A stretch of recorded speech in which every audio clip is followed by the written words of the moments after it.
For the past few years, Ricky Gervais, Stephen Merchant, and Karl Pilkington have been meeting regularly for a series of pointless conversations. Okay. This is one of them. Testing. Is that all right? Hello and welcome to the Ricky Gervais Show with me, Ricky Gervais, Stephen Merchant. Hello. And the little round-headed buffoon that is Karl Pilkington. All right.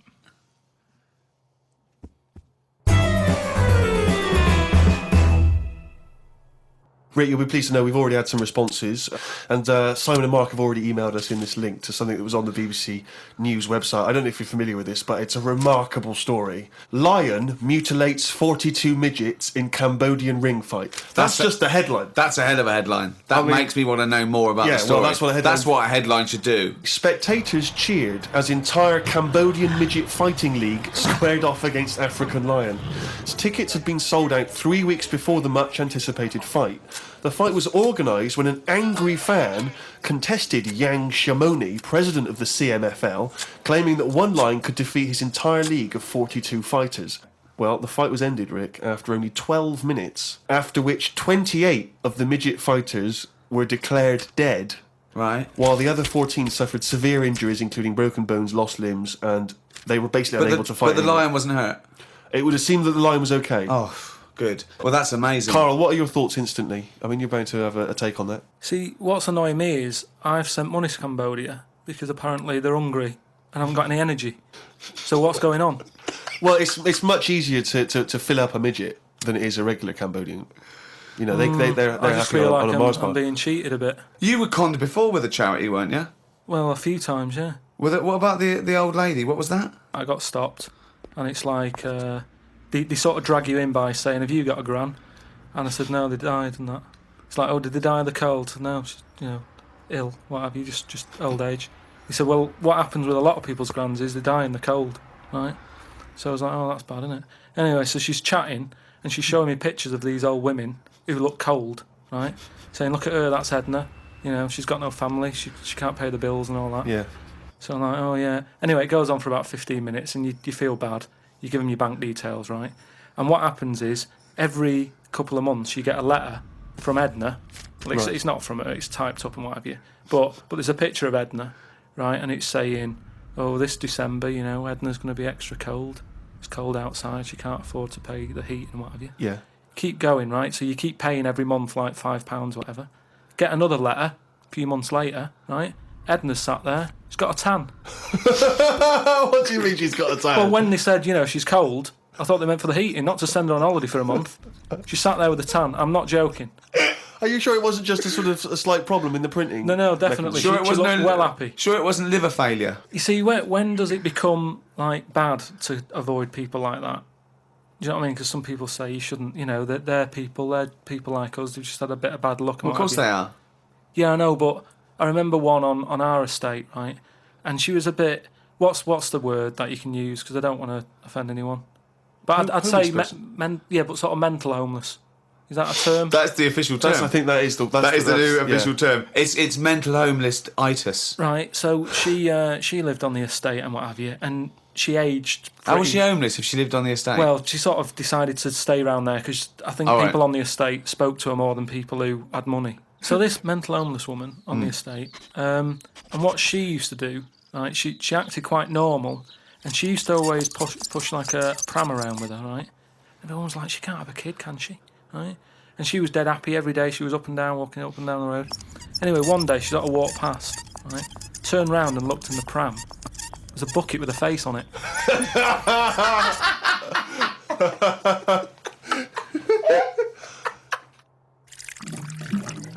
Rick, we've had an email here from a bloke. I think you're going to respect him because I think you can tell straight away from his name that he's the kind of guy you'd want to hang out with. Go on. I know how much you love fun people. Yeah. Well, Paul, and he's calling himself this, Paul the Party Animal Parker. He's emailed in. He's given himself that moniker. Right, I assume they're in sort of like quote marks, They're are they? in speech marks, yeah. Brilliant. Party animal Parker. And he's calling himself that. Yeah. That I can't wait. So when you picture him, what are you thinking? Millhouse. Right, okay. I think he looks like Millhouse from The Simpsons. Yeah. He's He's working in sort of an IT department, maybe? Yeah, for a large possibly. organisation? I think he might still be at school. Okay, right, yeah. Yeah, I think. And this is the vital question. Do you believe him to be a party animal? I believe him to be a party animal is as much as a man with a long scarf that his mum knitted him to look like Doctor Who can be a party animal, yes. Do you think that when people are organising parties at his school, they're thinking the first person they got to get on the list and make sure he's guaranteed as You've got to take Paul the party animal. Because I bet he's got millions of affectations. I bet he wants to be known as the one that carries around a biscuit tin. Yeah. You know, he's got the scarf. He's the guy who only ever wears bowling shoes. It's his thing. It's his thing. He's a little bit kooky, it's his thing. And it is fairly interesting what he sent in. He's found this on the web. A Serbian man who has invented a sex machine for women. And he's appealing to Western women to test his device. It runs on a 390-volt electric engine, simulates sex, and has a 7.5-inch artificial penis. As soon as I read this, I was thinking, just imagining there going, oh, thanks for coming in, yeah, okay. So what's going to happen is there's a penis that's going to pop out from here, and it's going to have sex with you. I'm going to stand behind the machine.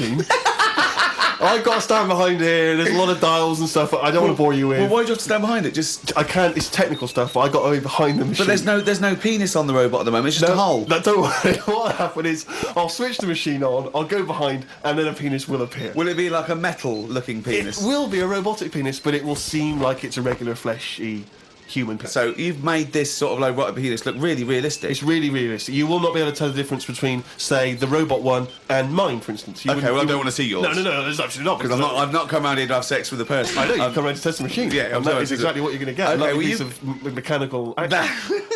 To a lot of people, sex is important, isn't it? You know what I mean? Not to you. Well, it serves a purpose. What purpose? No. Because you don't want to have kids, so what purpose? Just you know, Something to do in the something evening to do, innit? when the telly's broke. But for years, like they've found stuff, haven't they? Machines from like Roman times that similar to that setup. No machines in Roman times. Like that though, the old sort of knob on a stick machine thing. The old Roman love that. stick. I'm sorry, but I watch Time Aqueduct. Team every week, and Tony Robinson has never done that. An old knob on a stick machine. I just think of Julius Caesar sitting down and go, okay, aqueduct, we love that. Thanks for that. Straight roads, good idea. We can see the enemy coming. What have you got there? Well, I'm glad you've asked. Ploncticus. What have you got there? Wanklicus.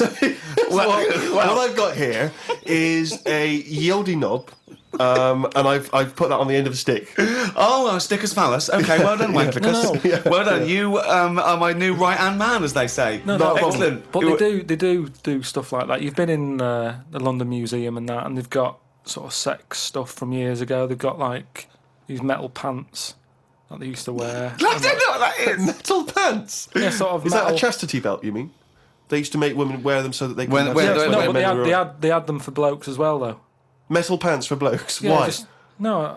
I just think they sort of like sexy metal pants. What? Oh, I don't know what you mean. What with are you sexy talking metal about? pants. Well, they'll have to look because I haven't got it in front of me. It's just something I remember seeing, some sort of sexy metal pants that they used to wear. But what are you saying? Sexy metal Come on, pants? they that always was had not to British be- Museum. That was Soho. No, what I mean That was is Old Compton Street. You were looking they in the always shop had to window. be ready for like battle and that, but these were a little bit sexy but protective at the same time. I love that. So, Lancelot, are you ready to face the Black Knight? Yeah. What do you think of these? Huh? I just want to look good on the battlefield. Will there be women watching, cheering us on? Well, you're not going to fight like that, are you? What about with your I'm going to wear nothing except these sexy metal pants. But what about your chest is exposed? no, now? well, it's a good chest. I'll be working out. Yeah, I know. But what I mean is, you want metal all I've over. actually been lifting up the round table every week. I just work out, do that about 4 times a day. But that machine, right? Why did it have to be a woman, or could they have got a little gay fella in? I Let don't me know. just check. It doesn't actually specify the small print here. I love that. Why do you want to see a little gay fella be? I don't know. I don't want to see it. I'm just saying they're sort of more. Carl? Why do you want? don't wanna see it. Why do you want to Don't wanna watch a see it. gay man get buggered by a robot? I wasn't the one typing in gay machines on the internet, finding stuff out about them. It's not a gay Steve was. machine. You just made it into a game machine. Yeah, he wanted to pleasure women with this machine. You're saying, can I see a little gay fella get a robotic cock up his arse? You're the one requesting that, Karl I don't want Pilkington. that. I'm just saying that. You're the one that want to see gay men with metal stuff up their anus. No, what I'm saying is they're more up for a bit more experimentation than... What are you saying? Why is that the case? Why? Why'd you say that? No, they're just, butt plugs and that. I mean, what I'm saying is... What, you can't just say butt plugs and that. I'm just saying that I reckon they'd be up for it. What do you know about saying. butt plugs? I don't know anything about them. I just remember seeing an advert for some once in a sex shop. What are you doing? No, I wasn't. I was just walking past. I was walking past the sex shop and that. And Your eyes sort of glanced looking. implicitly. Why were you walking past a sex shop? Just because I was on the way to work and that, and I passed one, and there was a little sort of one. It was open early, which I never understood. Right, it was about 8 o'clock in the morning. Right, and Who's rushing out some butt plugs that early in the who morning, needs them now? Right, but I I sort must of get had a bagel and some poppers on the way to work. I walked past it, and it had like a little post-it note or postcard type thing, and it was like pop in now, buy an item, chuck in some free butt plugs. And I didn't know what they for. I'd never heard of them before. But all I'm saying is I've since found out what they do with them. What and do if they they do that with them, then give them a go on that.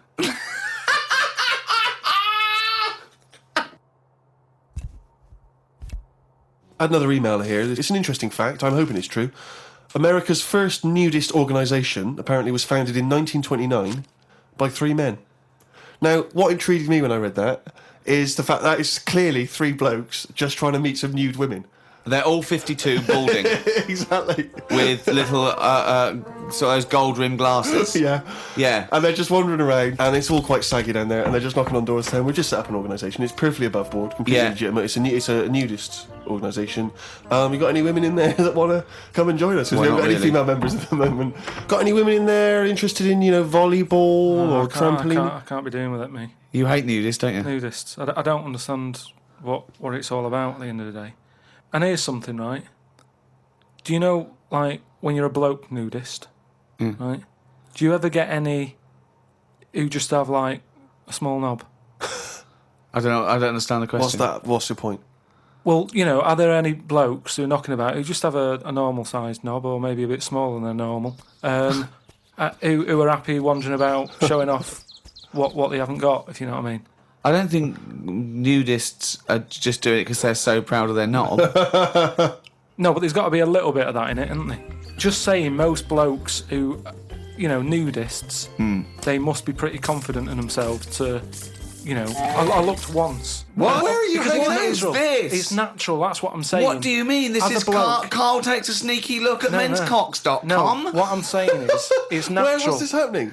You were in a gym. No. A lot of guys are getting changed, and you were just checking out their knots. You're at your bedroom window with a pair of binoculars, No. and there was a little fella across the road getting changed. I was at some night out once. Go right? on. So you were at heaven, and you were in the toilet. It was some night out, and some people come running on the stage, right? Some music started coming on, and these 4 people ran out. It was 2 women. So you were at a gay blokes. strip club? It wasn't gay in that. It was just a normal night out. Well, some sort of party night out. Right. These people come running on, right? You got 2 women, you got 2 blokes. Right. They whip their knickers off. The fellas whip their undies off. At the same time? Yeah, all at the same time. Was it was it like a choreographed thing? So that happened, and all I'm saying is, right, before I had a look at the woman's bits, right, I just had a little cheeky glance at the fellas. Why? Why? Just checking it out, just seeing is everything normal down Why there. weren't your eyes drawn instantly to the ladies' bits? No, don't believe me. I had a look at that. All I'm saying. But you went to the guys first. I didn't know how long pants were going to be left off for. So you didn't want to miss your opportunity, is what you're saying? You saw a window of opportunity to see some men's bits, and you thought, I better take it. No, because this may never happen again. No. So what happened? So there's 2 women, 2 men, right? I don't know what sort of event this is where you're looking at anyone get their knickers and pants off. I don't know why you're looking at all. So you go right. There's knickers and pants off. Right. Let's check out the knob and testicles first. You're telling me you've never, like, when you've been in a gym or anything, you've not just sort of turned your head, had a look, and gone, all right, yeah, that's all right. Yeah. So let's just get this question right. Have we ever been in a gym and just taken a sneaky glance at a man's genitals? Is that your question to us? Right. For me, it's the same as when you see someone who's a bit odd 2 heads or whatever. Well, I'll be honest. If I was in a gym and a bloke came in with 2 heads, I'd look. I'd get a sneaky glance in the mirror. I'd go. Sorry, but you'd look at his genitals or his 2 heads. His 2 heads. Or would you sneakily look at the heads and then think, I wonder if he's got 2 cocks? And just... I'd have to have a look there. If I'll tell you what, and now I admit it, if I'm ever in a gym and a naked man with 2 heads walks in, I probably will check out the genitals as well, just to make sure that he's got 2 of everything. Can I tell you the thing that always freaks me out? I do sometimes go to the gym, and I live in North London, and the thing that always freaks me out is if there's an elderly man, often quite short. I'm always freaked out because there's at least 2 I'm aware of who've got very, very large penises. And I always find that really disturbing because sometimes you can't help but notice because it's like Godzilla coming through the change room. Do you know what I mean? I do admit that's the only instance where my eye has been naturally drawn to it. Do you know what annoys me in gyms? Where people walk round happily naked all the time whistling. They get weighed naked, pop a towel on and take off 3 ounces. How exact have those measurements got to be? Yeah. Do you know what I mean? Pop a towel on. I mean, unless you're going on the space shuttle, I reckon you could give or take a couple of stone. Yeah, exactly. Yeah. Absolutely right. Well, we've put that to bed. Carl, can I ask you a question? Go on. I know this is what a lot of the fans are already wondering. Is there going to be some monkey news today? There's got to be. Of course there is. Yeah? Yeah. All right. Question. Well, I'm worried because maybe this will steal your thunder. But Sarah has emailed this in, a chimp mauling under investigation. I know you're concerned, because this actually fuses 2 of our greatest features, Monkey News and Knob News, into one seamless whole. Oh. Investigators said they are trying to figure out how 2 chimpanzees that viciously attacked a visitor at an animal sanctuary escaped from their cage. This is the grim bit. The chimps chewed off a man's nose and severely mauled his genitals and limbs. Why did they go for his genitals? Both of them did as well. Eh? Both of them. Did you say 2 chimps? No, you're right. Yeah, it was chimpanzees too. Yeah, I don't know if See, both which of them one did went. it? They just saw that they're dangling away, and they You just go went, for the nose? Yeah. I go for his bollocks. And Now, then what accent have they got there? I those don't chimps? know. Were they kind of New York gangster chimps? They like soprano chimps. what happened to them anyway? Well, unfortunately, they were shot dead by the authorities. You see, that annoys me a bit. I know, but again... What are you talking about? They're attacking people's gonads. I know, but they were happy in an African jungle a couple of years ago. That's what they do, isn't it? That is what they do. But why aren't they just sort of tranquilised? Where was Why this? am Was I this in being the zoo? accused like it was my fault? Just because I happen to be reading... Sarah, who emailed it in, someone who should be getting a bollocking. It just annoys me how one way it's kind of like, we're trying to save the pandas, and then the next day someone's shooting them or whatever. I've talked about this before, about St. George killed the last dragon, right? No, it didn't exist. It's the same thing though. No, there's never been any dragons. No. It's a mythical creature. Well, you don't By know mythical, that. it means we made this up, like the unicorn. I don't even understand. What was your point about the dragon? What's that got to do with because this? I'm saying out, like, why is it all right to be going around, going mental with a gun, shooting all the monkeys and killing them? Because one day we're going to run out. This was an animal sanctuary, though. So presumably they had quite a cushy time there, because most of the ones I've visited, they've always got it easy. They're hanging around on tyres, they got comfy chairs, they're wanking. They're going berserk, they're loving it. But hang on a minute, you've just answered your own question there. You said they're in a sanctuary, so they haven't had a good upbringing. So they're going to be a bit more, like, madder than other monkeys, aren't they? Because that's where the ill ones go, isn't it? Sorry, what do you understand by sanctuary? Well, I've been to one for seals. It's not like a borstal. Yeah, exactly. He thinks it's a borstal. He thinks like that, scum. Like they did some bad stuff in the jungle, and they had a little monkey court, and they went send him to borstal. So, well, what is it then? No, it's a monkey sanctuary where it like a haven. Well, it's not a haven, is it? They've got a bullet in the head.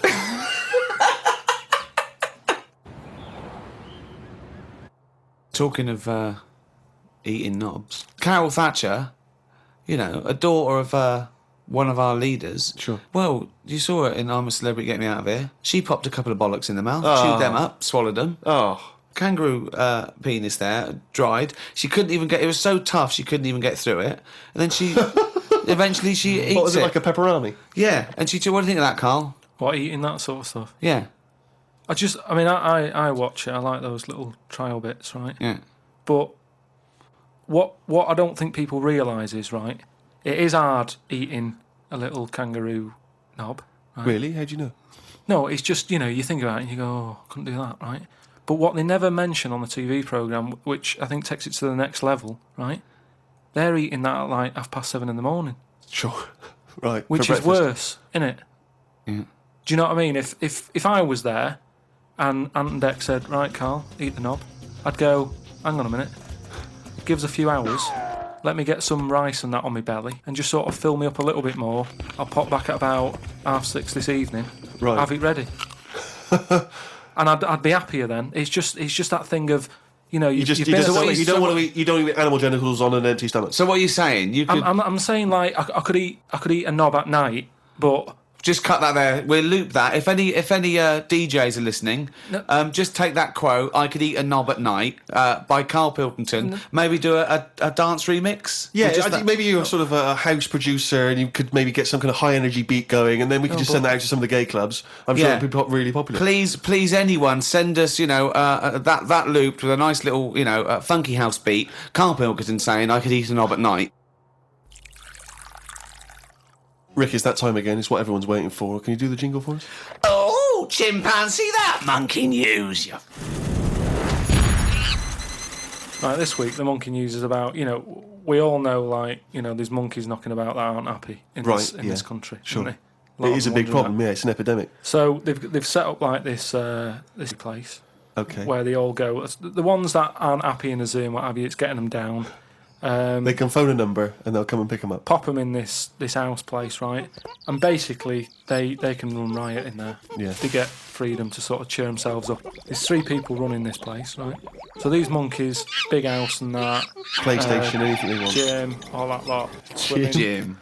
One of them wanted to mess about with the woman's breasts. Right? Which woman's breasts? The woman who works there. Right. Right? And she was like, right, pack it in, we've all had a bit of fun. You've been in the gym and everything. She obviously, got a bit excited and that. He was fired up and that, ready for some more action and that. He's trying to have a go on this woman's breast, right? She was like, have a go. She was like, no, you're not doing that. Pack it in and all that. The boss who's running the place was like, come on, let him have a go. No. Right, you're talking shit. So anyway, right, so he's there and he's... So the boss says, yeah, you can have a group. The boss is saying, let him have a go. Come on, Rita, if Monkey wants to play with nipples, let him. So she's like, I'm not happy with this, and he's going, come on, you know the rules here, we've got to cheer these monkeys up. This is absolute We've bollocks. Actually, no, and in the end, because she didn't allow it to happen, the fella bloke sacked her, got someone else in. I want to see the advert he put in the Guardian media page. I love that. Woman wanted to let chimp feel tits whenever it wants. Well, it's all up there. You're talking absolute shit again. Well, we'll see. That is no way that happened.